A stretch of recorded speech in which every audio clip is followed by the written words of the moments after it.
کیا آپ نے کبھی غور کیا ہے کہ خانہ کعبہ کو پہلی بار کس لمحے کسی بڑے خطرے نے گھیر لیا تھا؟ کون سا لشکر تھا جو اس مقدس جگہ کو نیست و نابود کرنے نکلا تھا؟ اور پھر ایسا کیا ہوا کہ ایک طاقتور فوج لمحوں میں خاک و خون میں تبدیل ہو گئی؟ یہ کہانی ہے غرور کے خاتمے کی اور اللہ تعالیٰ کی قدرت کا منظر دکھانے والی۔ یہ واقعہ اصحاب فیل کا ہے جس نے گردش تاریخ کو بدل دیا۔ اسلامی تاریخ میں خانہ کعبہ محض ایک عمارت نہیں بلکہ اللہ تعالیٰ کا گھر ہے، توحید کی علامت اور حضرت ابراہیم علیہ السلام اور حضرت اسماعیل علیہ السلام کی سنت کا استمراری ثبوت۔ مگر ایک ایسا وقت بھی آیا جب اس مقدس سائے کو مٹانے کی سازش ہوئی۔ یہ واقعہ یمن کے ایک طاقتور بادشاہ ابرہہ الاشرم سے منسلک ہے۔ یہ محض ایک جنگ یا حملہ نہیں تھا بلکہ ایک فیصلہ کن محاذ تھا جس میں ایمان اور تکبر آمنے سامنے تھے۔ قرآن مجید کی سورۃ الفیل میں اس کا ذکر موجود ہے جو واضح کرتا ہے کہ اللہ اپنے گھر کی حفاظت بذات خود کرتا ہے۔ یمن کے شاہی دربار کی شان و شوکت میں ابرہہ الاشرم ایک عیسائی حاکم تھا۔ اس نے ایک عظیم الشان گرجا گھر قلیس بنوایا تاکہ عرب لوگ خانہ کعبہ کو چھوڑ کر اس کی عبادت گاہ کی طرف رجوع کریں۔ مگر عربوں کے دل میں کعبہ کی محبت بہت گہری تھی اور وہ اپنی صدیوں پرانی روایت کو ترک کرنے کو تیار نہ تھے۔ یہ بات ابرہہ کے غرور کے منافی تھی۔ ایک مرتبہ جب کسی عرب نے اس کے گرجے کی بے حرمتی کی تو اس کا غصہ حد سے بڑھ گیا اور اس نے عزم کر لیا کہ وہ خانہ کعبہ کو ختم کر کے لوگوں کو ہمیشہ کے لیے اس سے دور کر دے گا۔ ابرہہ نے ایک بڑا لشکر جمع کیا، ہزاروں سپاہیوں کے ساتھ ایک بڑا ہاتھی بھی تھا جس کا نام محمود تھا۔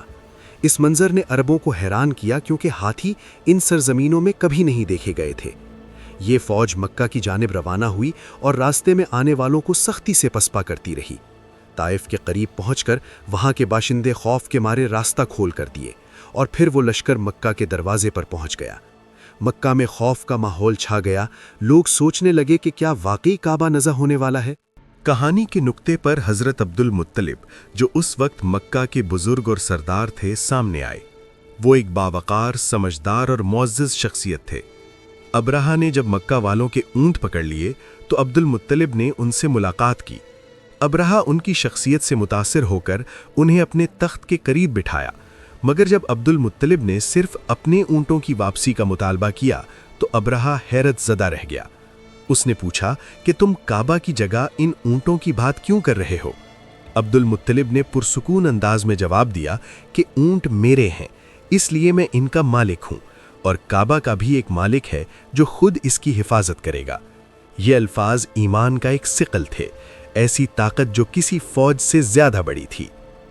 عبد المطلب نے مکہ والوں کو حکم دیا کہ وہ شہر چھوڑ کر پہاڑوں میں پناہ لے جائیں۔ رات کا سناٹا چھایا تھا، کعبہ اکیلا کھڑا تھا اور آسمان خاموش تھا۔ عبد المطلب کعبہ کے دروازے پر کھڑے ہو کر دعا کرنے لگے کہ اے اللہ، یہ تیرا گھر ہے اور تیرا ہی تحفظ ہے۔ یہ دعا ایک بندے کی رب کے ساتھ مکمل اعتماد اور سپردگی کا اظہار تھی۔ صبح ہوئی اور ابرہہ نے لشکر کو کعبہ کی جانب بڑھنے کا حکم دیا۔ ہاتھی محمود کو آگے لایا گیا، مگر جب اسے کعبہ کے سامنے لایا گیا تو وہ بیٹھ گیا۔ کوششیں کی گئیں، اسے مارا اور کھینچا گیا، مگر وہ آگے نہ بڑھا۔ تب آسمان پر ایک دلچسپ منظر نمودار ہوا، جہاں چھوٹے چھوٹے پرندے جھنڈ کی صورت میں نمودار ہوئے۔ ان کی چونچوں اور پنجوں میں چھوٹے پتھر تھے۔ یہ ابابیل تھے جنہوں نے لشکر کے اوپر پتھر برسانا شروع کیے۔ یہ پتھر معمولی نہ تھے بلکہ اللہ کا عذاب تھے۔ جہاں کہیں پتھر لگے وہ جسم گل مرے، سپاہی چیختے گرتے گئے اور کچھ لمحوں میں پوری فوج مٹی کا ڈھیر بن گئی۔ ابرہہ بھی شدید زخمی ہو گیا اور واپس جاتے ہوئے راستے میں چل بسا۔ یہ وہ لمحہ تھا جب دنیا نے سمجھا کہ اللہ کی قدرت کے سامنے کوئی طاقت ٹھہر نہیں سکتی۔ یہ واقعہ ہمیں کئی اہم سبق دیتا ہے۔ پہلا یہ کہ غرور کا انجام ہمیشہ طور پر نقصان دہ ہوتا ہے۔ ابرہہ کی جوان مرد فوج اور طاقت کے باوجود اس کے پاس سچا ایمان نہیں تھا۔ دوسرا یہ کہ اللہ تعالیٰ اپنے دین اور خانہ کعبہ کی حفاظت خود فرماتا ہے۔ جب بندہ اپنی محدودات میں رہتا ہے اور اللہ پر توکل کرتا ہے تو اللہ اس کے لیے راستے کھول دیتا ہے۔ تیسرا سبق یہ کہ چھوٹی چیزیں بھی بڑی قوت بن سکتی ہیں اگر اللہ کے حکم سے ہوں۔ آج کے زمانے میں بھی ہمیں یاد رکھنا چاہیے کہ سچی طاقت ظاہری وسائل میں نہیں بلکہ اللہ پر یقین اور ایمان میں پوشیدہ ہے۔ جب ہم صبر، سچائی اور ایمان کے ساتھ کھڑے رہیں تو کوئی قوت ہمیں شکست نہیں دے سکتی۔ اگر آپ کو یہ ویڈیو پسند آئی ہو تو ویڈیو کو لائک کریں، کمنٹ میں اپنی رائے ضرور لکھیں، چینل کو سبسکرائب کریں اور بیل آئیکن دبائیں تاکہ مزید اسلامی معلومات آپ تک پہنچتی رہیں۔ آپ کا بہت شکریہ۔ اللہ حافظ والسلام علیکم ورحمۃ اللہ وبرکاتہ۔